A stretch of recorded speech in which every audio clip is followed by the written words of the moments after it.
Their trust was betrayed. More than 1,000 young girls sexually violated and exploited by gangs, ignored by authorities that were supposed to protect them, and suppressed by a town that refused to admit it had a serious problem.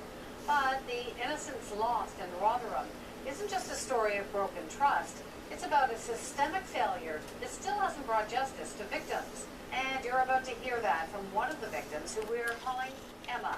A warning, there are graphic details in her story. She told it to the CBC's Margaret Evans. Rotherham, born of industry and nestled in the South Yorkshire hills, sometimes struggling to keep pace with the times, but on the face of it, a respectable working-class town. Safe. But it's also a place that holds its secrets close, beneath the surface, where they've been allowed to fester and grow. Innocence doesn't live here anymore. They put her down the alleyway, and they would all line up and get blowjobs, oral sex from her. And I used to see it with my own eyes. Emma was 13 when she first watched a friend being abused by a gang of men preying on young girls in Rotherham in 2003. She had no idea that she, too, had been singled out for their use. And even though I was associating with the same people that were doing this to her, I still believe that, well, I will never do that because I'm not like her. I never thought that I would be that girl. But she did become that girl. And so too did at least 1,400 others in the town. Targeted, groomed, raped, and then prostituted over a 16-year period. The gangs were nearly always men of Pakistani origin, working as taxi drivers or at late-night takeaway shops, developing a network first for their own sexual gratification and then as a money-making proposition, and they were sophisticated. The grooming process was slow, deliberate, careful. The girls would meet young boys their own age here in the center of town who would buy them Coca-Colas, hot chocolates. But soon older men started to mix into the group. An uncle, a brother, and before you knew it, the hot chocolates had been replaced by drugs and alcohol. And I suppose grooming is just somebody becoming your friend, figuring out what it is you want and need from life, and turning themselves into that person who can give you that. And then when they've got you right where they want you, that's when they start doing the bad things. For Emma, the bad things started in these deserted market stalls. She was raped here by the man pretending to love her. And next thing I knew, he'd got my trousers down in my underwear, he took my shoes off, he'd got me on the floor, and other men from the group had come. He was on top of me, raping me. There was another man holding me down by my arms and trying to shove his penis in my mouth. Someone was holding my ankles. Then began the threats to tell her family, to show them pictures, to hurt them. Emma's grades fell. Classmates called her a slut in the hallways, and strange men collected her from school in taxis. And yet, there was apparently no call to her family from the school.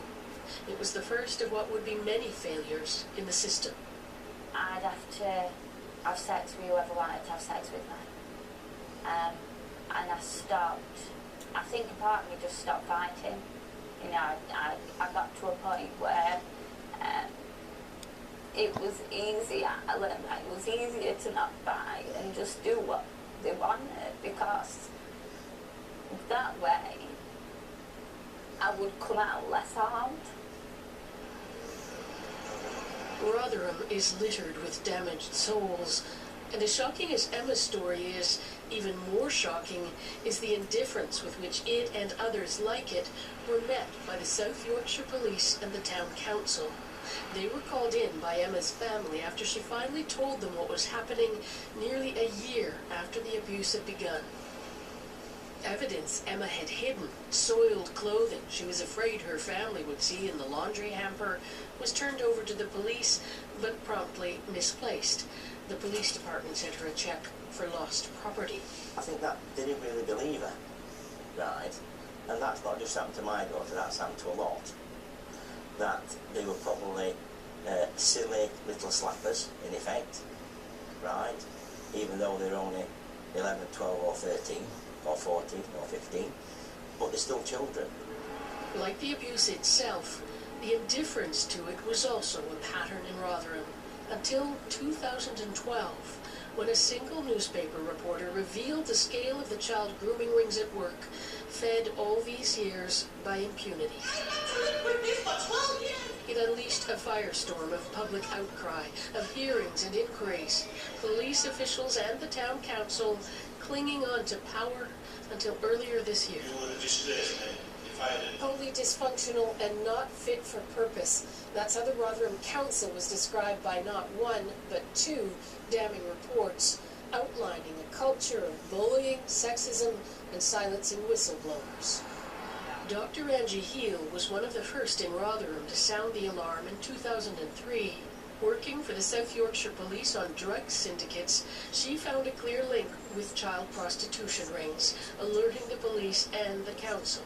There was very little reaction at all, which really surprised me because I was not holding back what I reported. It was very, very clear the scale of abuse that was going on.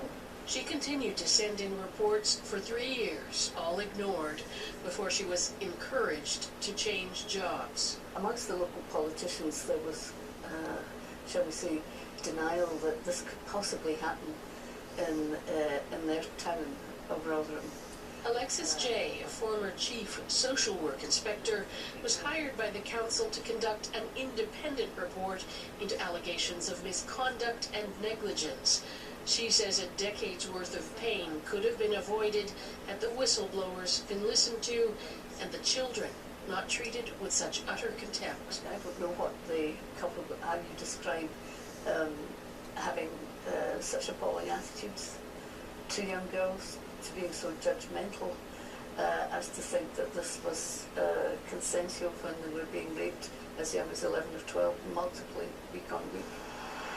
This is a town where just about every safety lever, every level of care, every alarm bell put in place to protect children failed, and catastrophically so. For the victims, they must have felt at times as if the whole town was complicit. Now I feel that I do want justice, not only towards my perpetrators, but towards people who didn't do their job correctly. In February, the British government finally forced the Rotherham Council to resign en masse, 3 years after the abuse scandal came to light. In the town centre, hollowed out and empty, like the coal mines that once gave it life, the mood is depressed, defensive. Are you shocked by it? Yeah, I am, and it's a little bit embarrassing as well. If anybody asks where I'm from, I'll always say Sheffield now. It is shocking because, like, you expect the people that you elect and that are in higher power to protect you. You know, if anything goes wrong, then you think, well, if this has been going on and there's been cover-ups, you're thinking that's not really a good thing. Feeding off the scandal and stirring up racial tensions, the far right. The English Defence League holding regular rallies here, using the Pakistani origin of most of the perpetrators as a reason to bash foreigners. The streets are tense, especially at night.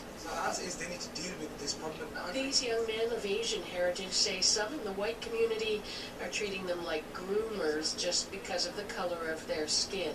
I was just walking through town with a couple of friends, and a man out of nowhere just came past in a van and started shouting, "Fuck you pedos." It's unnerving, they say, and lots of their friends now carry knives. The problem is, yeah, that the council they made stuff of it, and then I don't want to get blamed for what somebody else has done. It's we're our own people. Rotherham may have been forced to finally unearth its secrets, but that doesn't mean it's come to terms with them yet. The South Yorkshire Police refused to give the CBC an interview, nor will they say how many arrests have actually been made. We calculate them at a mere handful. In the meantime, victims like Emma share the streets with the perpetrators of the crimes against them, the horrific becoming the mundane. Everybody in Rotherham knows who has been exploited and who hasn't, and who perpetrators are, but also it's become sort of part of growing up and normal in Rotherham that you're exploited.